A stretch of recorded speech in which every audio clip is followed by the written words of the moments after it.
انسان کی زندگی میں کچھ چیزیں ایسی ہوتی ہیں جو بے پناہ پریشانی پیدا کر دیتی ہیں۔ کچھ انسان کی سوچیں ایسی ہوتی ہیں جو اسے توڑ کے رکھ دیتی ہیں، ان میں سے جو سب سے بڑی چیز ہے، جو بڑی ہی انسان کو پریشانی میں مبتلا کر دیتی ہے، اس کے لیے زندگی کے شب و روز کو گزارنا انتہائی مشکل کر دیتی ہے، وہ چیز ہے اللہ تعالیٰ کی رضا پر راضی نہ رہنا۔ انسان جب زندگی اس طرح کی بنا لیتا ہے کہ کیوں نہیں ہوا اور کیسے ہوگا اور اسے ہونا چاہیے تھا اور میں نے محنت کی تھی اور میں نے پوری اس پر صلاحیت لگا دی تھی، پھر یہ کام ہوا کیوں نہ، یہ چیز اسے پوری طرح اندر سے توڑ دیتی، یہ انسان کو روحانی طور پر پوری طرح کھوکھلا کر دیتی۔ اللہ تبارک و تعالیٰ کے بندے کی شان یہ ہوتی ہے کہ خوشی ہو، غمی ہو، راحت ہو، تکلیف ہو، نعمت ملے نہ ملے، الغرض ہر اچھی اور بری حالت پر وہ جو پوری طرح رب کی رضا پہ راضی رہتا ہے، اللہ تعالیٰ اسے سکون عطا فرما دیتا ہے، شکوہ نہ ہو، واویلا نہ ہو، شور نہ ہو۔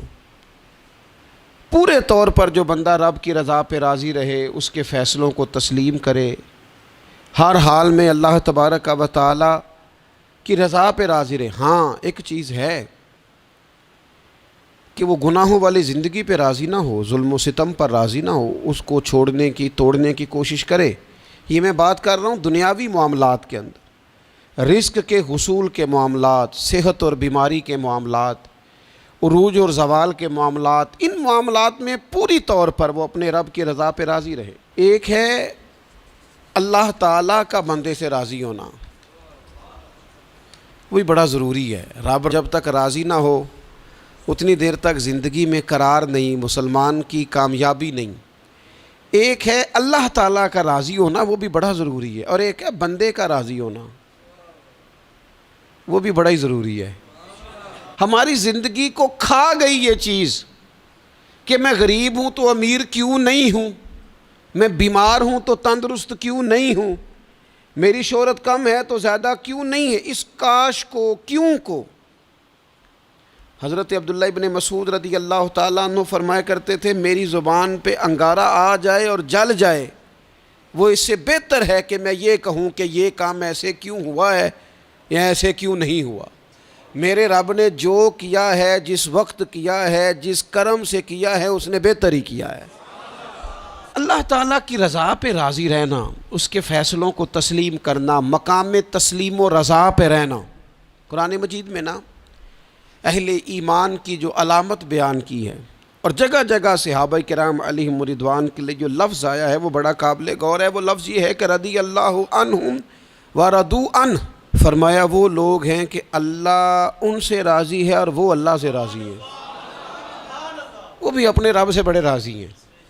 مقام تسلیم و رضا ہے، رضی اللہ عنہم ورضوا عنہ، اللہ ان سے راضی ہے اور وہ، یہ سورۃ المائدہ ہے، تو رب کیا فرماتا ہے؟ ذالک الفوز العظیم، یہ بہت بڑی کامیابی ہے کہ بندہ اللہ سے راضی ہو اور اللہ اپنے بندے سے راضی ہو، تو ذالک الفوز العظیم، یہ بڑی کامیابی، یہ زندگی میں روحانی طور پر مضبوط ہونے والا کام ہے۔ ہمارے ہاں لوگوں نے نا صوفیاء کی، اللہ والوں کی، پیروں فقیروں کی یہ ڈیوٹی سمجھی ہوئی ہے کہ جو بندہ بھی جائے گا نا جی میرا کاروبار نہیں چلتا، تو ایسا تعویذ دیں گے کہ او ہو لہراں بہراں ہو جان گیاں، خیر ہو جائے گی، اسی وقت گلے میں رکھیں گے اور ٹپ ٹپ پیسے گرنے شروع ہو جائیں گے۔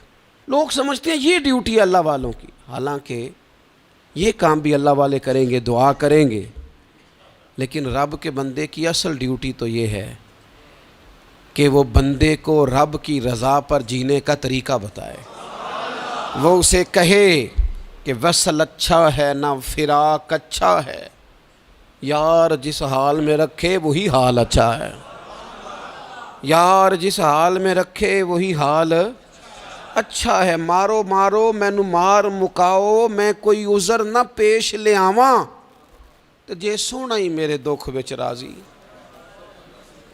جے سونا ہی میرے دکھ وچ راضی، تو پھر سکھ نو چلے ڈاواں، اپنی زندگی مقام تسلیم و رضا والی، اس کے فیصلوں پر راضی رہنے والی۔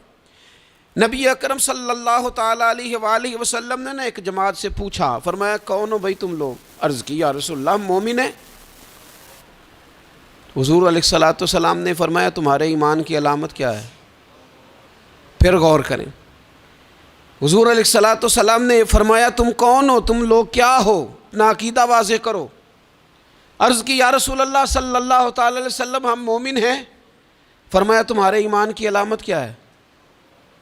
انہوں نے عرض کی یا رسول اللہ رب نعمت دے تو شکر کرتے ہیں، آزمائش ڈالے تو صبر کرتے ہیں، اللہ کے فیصلوں پہ راضی رہتے ہیں۔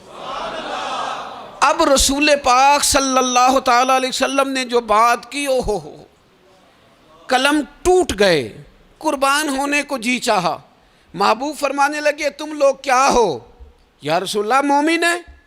تمہارے ایمان کی علامت کیا ہے؟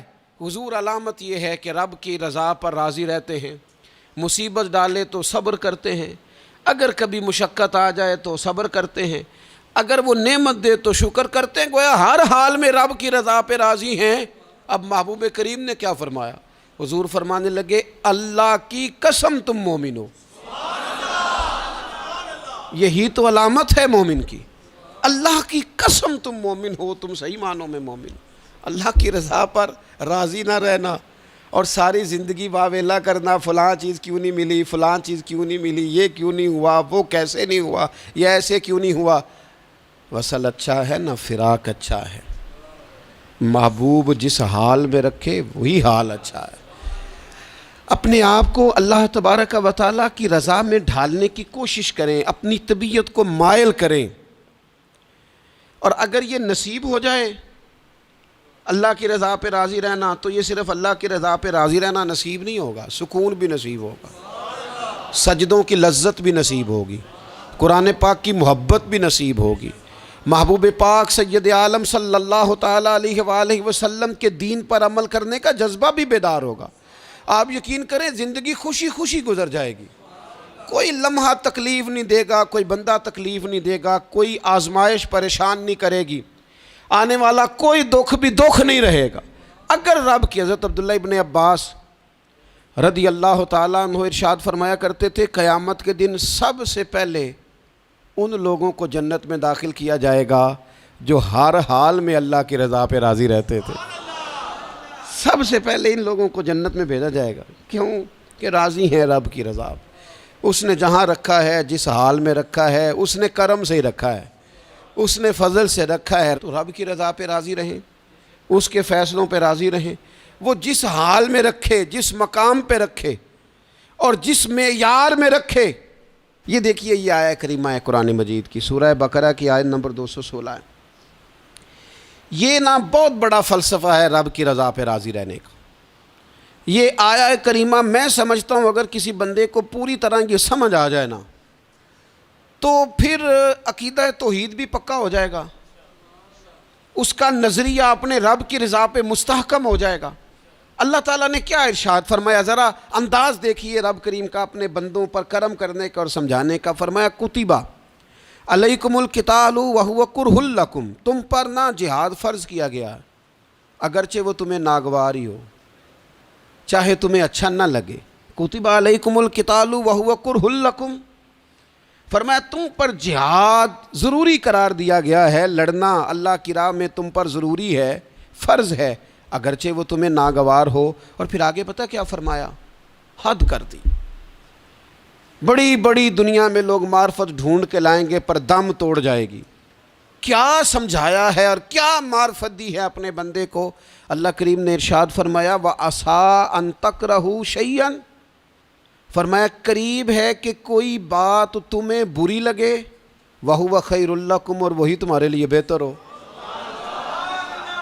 تمہیں ناگوار گزر رہی ہے اور وہ تمہارے لیے بہتر ہو۔ اور فرمایا وَعَسَىٰ أَن تُحِبُّوا شَيْئًا وَهُوَ شَرٌّ لَكُمْ، اور قریب ہے کہ کوئی بات تمہیں بڑی پسند آئے اور تمہارے حق میں بری ہو۔ تو جئیں کیسے، گزارا کیسے کریں؟ رب نے خود فرمایا گزارا اس طرح کرو کہ واللہ یعلم وانتم لا تعلمون، اللہ جانتا ہے تم نہیں جانتے۔ لہٰذا وہ جو تمہارے حق میں فیصلہ کرے اسے قبول کرو. جیو اس طرح جیو، یہ جان کر جیو، اس کو پڑھ کر جیو، اس کو دل پر لکھ کے جیو کہ واللہ یعلم وانتم لا تعلمون. اللہ جانتا ہے، تم جانتے نہیں ہو. تو رب جو جانتا ہے وہ تمہارے حق میں وہی فیصلہ فرماتا ہے، جو بہتر ہوتا ہے وہی تمہارے حق میں فیصلہ کرتا ہے. یہ آیت مضبوط کرتی ہے بندے کو، طاقتور کرتی.